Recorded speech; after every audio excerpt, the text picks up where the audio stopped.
Hello everyone, welcome to my channel. आज हम करेंगे unit 46 TS Eliot the wasteland 2। Wasteland एक ही है पोएम, लेकिन इसके 3 पार्ट्स जो है ना बुक में दिए हैं, तो वेस्टलैंड 2 पार्ट करेंगे, हम पार्ट 2 करेंगे। इस पार्ट 2 के अब देखते हैं, मेरे हिसाब से जब मैं वीडियो बनाऊंगी या ऑडियो बनाऊंगी तो इसमें कितने पार्ट्स बनेंगे। तो हम ये पार्ट 1 होगा वेस्टलैंड 2 का। ओके, यूनिट 46 है, MEG-1 है एंड ब्लॉक 9 है। Let us start. This poem doesn't have a single straightforward meaning, but several layers of interpretation belonging to different historical, social, philosophical, and most important of all, literary contexts. All these divergent elements are simultaneously present in the text of the poem, and we have to grasp the same. The same means उनका जो divergent elements हैं before venturing to make sense of what the poet is trying to say in this path breaking work of the early 20s of the 20th century. Path breaking work जो है वो the Westland के लिए बोला गया है। The deeply thought out and skillfully worked out message of Eliot is not true of only that period in European society, but of all times and climes, since he is pointing his accusing finger at the general corruption of men and women everywhere in the modern world. तो modern world में भी ये जो message है ना, ये उसी time के लोगों के लिए नहीं है, ये मॉडर्न वर्ल्ड के लिए भी है। सो अब हम स्टार्ट करेंगे the wasteland the burial of the dead. इसका फर्स्ट पार्ट हम करेंगे। First part means the wasteland जो है ना उसके 5 पार्ट्स है ना, तो हम the burial of the dead से अब स्टार्ट करेंगे। ठीक है। It is very important at the very outset to grasp two fundamental concepts in order to understand TS Eliot's poem. TS Eliot की पोएम्स को समझने के लिए 2 फंडामेंटल कॉन्सेप्ट्स जो है वो, कि फंडामेंटल मीन्स बेसिक जो कॉन्सेप्ट्स हैं उनको समझना बहुत ज़रूरी है।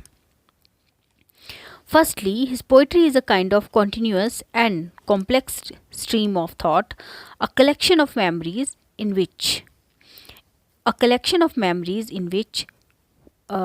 what one has experienced in the past constantly merges with his experience of the present. Means इनकी जो पोइट्री है ये एक कॉन्टीन्यूस और कॉम्प्लेक्स स्ट्रीम ऑफ थॉट है, मतलब जो थॉट चलते आ रहे हैं वही है उनकी, वो पोइट्री में वो लिख देते हैं। और एक जो उसके साथ साथ एक कलेक्शन ऑफ मेमोरीज भी है ना, जिसमें कि पास्ट में जो उनकी एक्सपीरियंसेस रहे हैं उनको वो लिखते हैं, और जो उनके प्रेजेंट में एक्सपीरियंस है उनके साथ उनको वो मर्ज कर देते हैं। once we read a favorite poem, जैसे कि एग्जाम्पल दिया गया है, once we read a favorite poet, some of his memorable lines are bound to become an essential part of our personal experience. Very often we quote him or her to ourselves, and we experience a repeat of either one or a series of emotions in a poem or other kinds of literary works. तो क्या होता है कि हम मान लो किसी poet को पढ़ रहे हैं, तो उनके जो जब हम कुछ लिखते हैं तो उनके कुछ एक्सपीरियंसेस को, कुछ कोटेशंस को हम लिख देते हैं। जैसे कि हम कोई ऐसे लिख रहे हैं तो उससे पहले अगर हमने किसी पोइट को पढ़ा है या किसी राइटर को पढ़ा है तो उनकी कोटेशंस हम अपनी राइटिंग में डाल देते हैं। In exactly the same manner Eliot quotes his favorite writers to himself in the poems, goes over their images, phrases and metaphors like so many possessions in the crowded storehouse of his mind.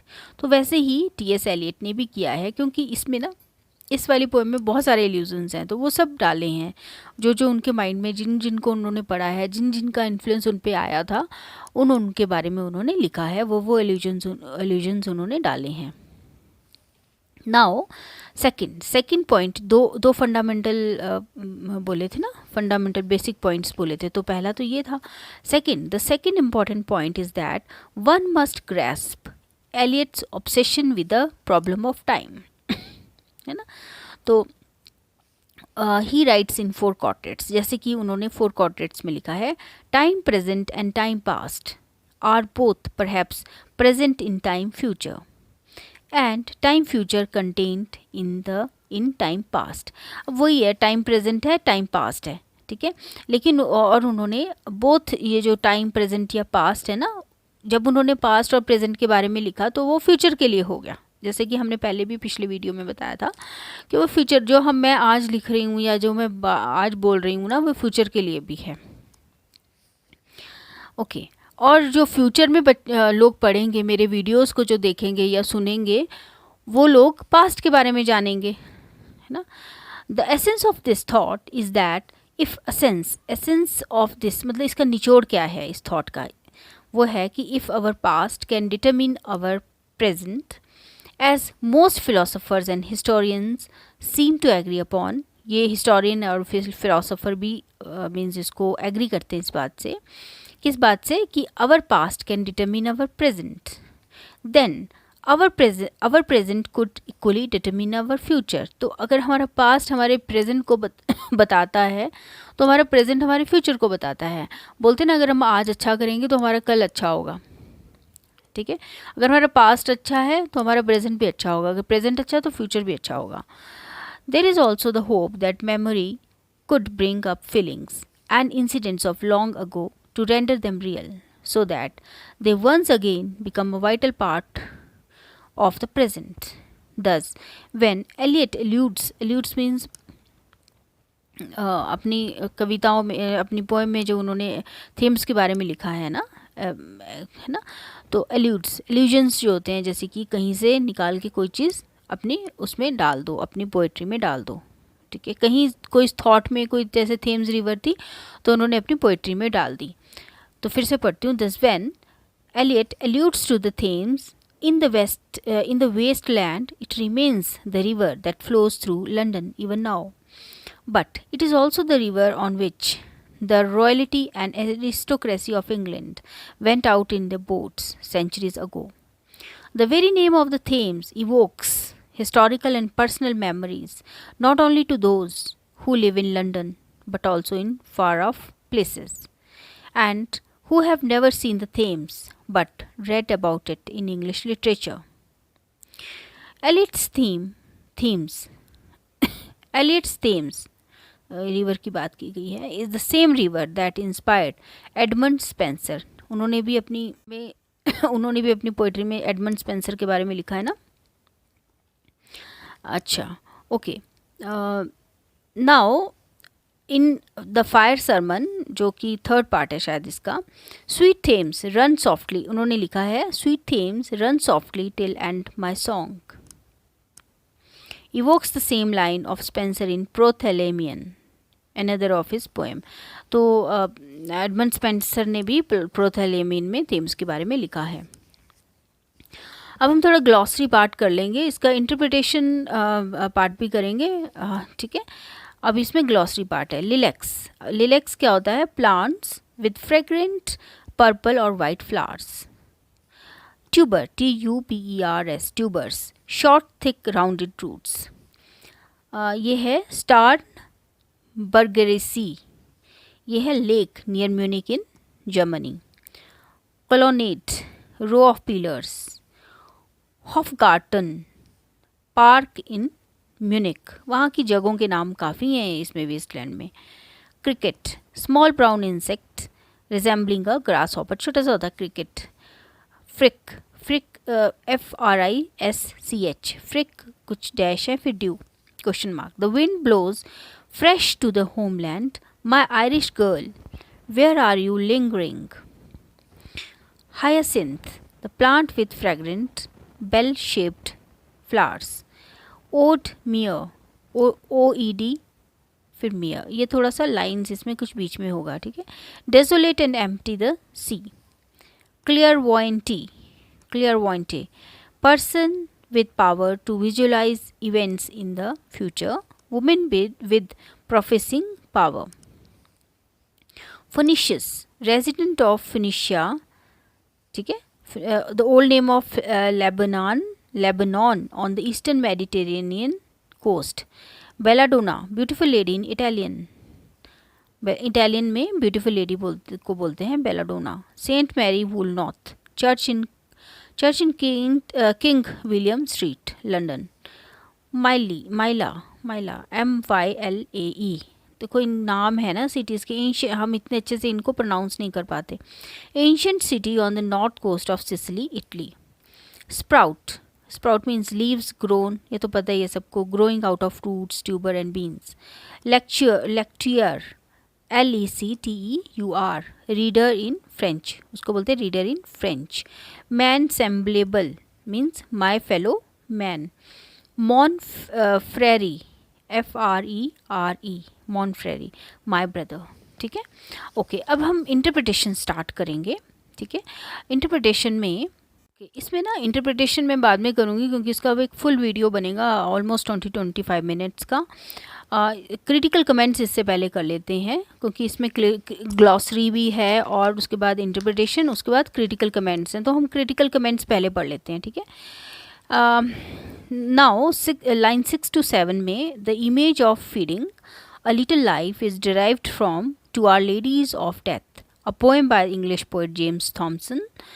Through this allusions लिए गए हैं ना, मैंने पहले भी बताया था आपको. Eliot suggest the dried up state of human consciousness which is reduce to a death in life situation. फिर लाइन 12 है. लाइन 12 में दिस बताया गया है कि दिस कमेंट, ये कमेंट कोई किया गया है तो उसके बारे में बताया गया है कि this comment by Mary is quoted as a criticism of her conformity with the German idea of racial superiority in which Adolf Hitler believed. फिर लाइन 31 to 34, इसमें Eliot's note refers to Tristan and Isolde, an opera by Richard Wagner, the German poet. The quotation is a comment on the episode in the Hyacinth Garden. ये सब चीज़ें आई हैं Westland में. Now line 35. The hyacinths are a symbol of the resurrected god of fertility, writes. Now 42 line. This quotation is from the last act of Tristan and Isolde. Eliot perhaps quotes from the original German in order to evoke the music of the opera. Sorry. Line 46. Eliot explains in his notes that he did not know the exact structure of the tarot pack of cards, from which he departs to suit his own convenience. ठीक है. Line 49 जो है वो belladonna, apart from being a powerful drug, it is also the name of the three fates in classified mythology. Okay. Line 64. In his note, Eliot refers to Dante's Inferno. ये page number भी बताया 25 to 27 और part 4 बताया. ठीक है. Line 70. The Battle of Mylac. The Battle of Mylac was fought between the armies of Rome and Carthage in 260 BC. It provides a link between the past and present in three contexts in their context of the First World War. ठीक है. Eliot's, now line 74. Eliot's notes refers to the dirge, the song of mourning, मतलब रोना धोना जो भी है, sung by Cornelia for her son in John Webster's The Wild Devil. Okay. इसमें question पूछा गया है, explain with reference to the context. Line 60 to 65. तो इसको मैं एक्सप्लेन अभी कर देती हूँ, बाद में हम लोग देखेंगे कि इसका लाइन 60 to 65 क्या है. Okay. Now this passage is taken from the burial of the dead, the first part of the wasteland, written by T.S. Eliot. The little of this section of the poem is derived from the service for the burial of the dead in the Church of England. The central theme of this part is barrenness, sterility, death and decay. Immediately before the passage under discussion, we have a scene involving Madame Sosostris, the famous professing woman who uses the tarot pack of cards to predict the future of her customers. Here, Eliot evokes the image of the unreal city, which could be London, Paris, or any other northern snow-bound city in winter. The people on their way to work are surrounded by the thick brown fog of the early morning. The poet visualizes a crowd of people passing over London Bridge, and all of them are saddened by thoughts of death. Each man looks fixedly in front. The मतलब वो उनकी आंखें इधर उधर नहीं हो रही हैं, वो फ्रंट में देख रहे हैं. The people exhale their sighs, सांसें भर रहे हैं, आहें भर रहे हैं. Short and irregular in thick cloud of vapour as happens in sub zero temperatures. The flowing crowd reminds Eliot of the passage in Dante's Inferno, where the poet describes the movement of the damned soul in hell. बहुत सारे illusions लिए गए हैं, जगह जगह से लिए गए हैं. जितना उन्होंने पढ़ा है, आई थिंक वो काफ़ी कुछ उन्होंने द वेस्टलैंड में डाला है. ओके, चलो, thank you so much. Please subscribe my channel and share my videos. Next video में, जो कि पार्ट 2 होगा, मेरे जो पार्ट्स मैं बना रही हूँ इसके वेस्टलैंड के यूनिट 46 के, उसका पार्ट 2 होगा, जिसमें कि इंटरप्रिटेशन हम रीड करेंगे. Okay, thank you so much.